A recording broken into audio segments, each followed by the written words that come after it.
یہاں پر کچھ لوگوں کے واقعات ہیں جو اس وقت آپ کو میں سنانا چاہوں گی. کچھ ایسی کہانیاں ہیں جس میں ہم سب کے لیے کچھ سبق ہے. پہلی ہے ام محمد کی کہانی ہے. یہ 40 سال کی میچور خاتون ہے. یہ لکھتے ہیں کہ میں اپنے شوہر کے ساتھ ایک معقول زندگی گزار رہی تھی. ہم میں بہت قربت یا ہم آہنگی نہیں تھی، یعنی اتنی انڈرسٹینڈنگ نہیں تھی، اور میرے شوہر کی شخصیت میں وہ مضبوطی نہیں تھی جو کسی عورت کے لیے پرکشش ہوتی ہے، مگر اس کے اچھے اخلاق کی وجہ سے میں یہ ساری باتیں نظر انداز کر دیتی تھی. میرے شوہر اکثر اپنے دوست اور بزنس پارٹنر کا میرے سامنے ذکر کرتے.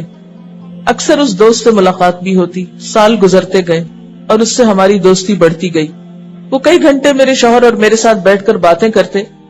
میں نے اسے اچھی طرح جانا تو اسے پسند کرنے لگی، اور یہ احساس بھی ہونے لگا کہ یہ پسند دو طرفہ ہے. جیسے جیسے اس شخص کی عزت میری آنکھوں میں بڑھتی گئی، میرے شوہر کا مقام میری نگاہوں میں گرتا گیا. مجھے اپنا شوہر بہت برا لگنے لگا، اور یہ افسوس ہوتا کہ یہ شخص میری زندگی میں پہلے کیوں نہیں آیا تھا. ایک دن اس نے مجھ سے اپنے جذبات کا اظہار بھی کر دیا. حالات اتنے بگڑ گئے کہ میں نے طلاق کا مطالبہ کر دیا، اور میرے شوہر نے مجھے طلاق دے دی. اس کے بعد وہ بالکل بکھر گیا، اور میرے بچے بھی. اس سے بھی بری بات یہ ہوئی کہ اس شخص کی زندگی میں بھی مسائل کھڑے ہو گئے.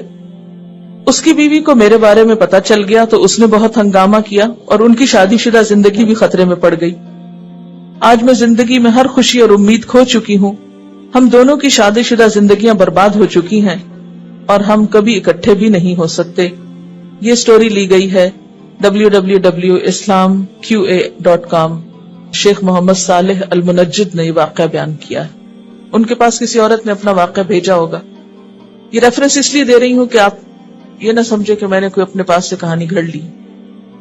اصل بنیادی چیز یہی ہے کہ انسان کے اندر ایک کمپیرزن کی حس ہوتی. ہر شخص کی زندگی میں کہیں نہ کہیں کچھ کمی ہوتی. کہیں مال کی کمی ہے، کہیں بچوں میں کوئی کمی ہے، کہیں شوہر میں کچھ کمی ہے. تو انسان کی جو دنیا کی محبت یا نفس کی خرابی ہے وہ ہمیشہ بہتر سے بہتر کی تلاش میں رہتی ہے.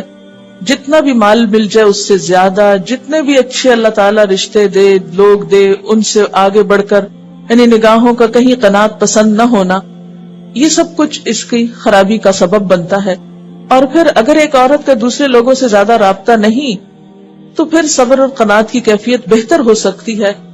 چھوٹی موٹی کمی کوتاہی پہ انسان درگزر کر لیتا ہے، لیکن جب فری مکسنگ شروع ہوتی ہے تو پھر انسان کو اپنی محرومیوں کا احساس زیادہ ستانے لگتا ہے، اور نتیجتاً انجام وہ ہوتا ہے جو ابھی آپ نے سنا.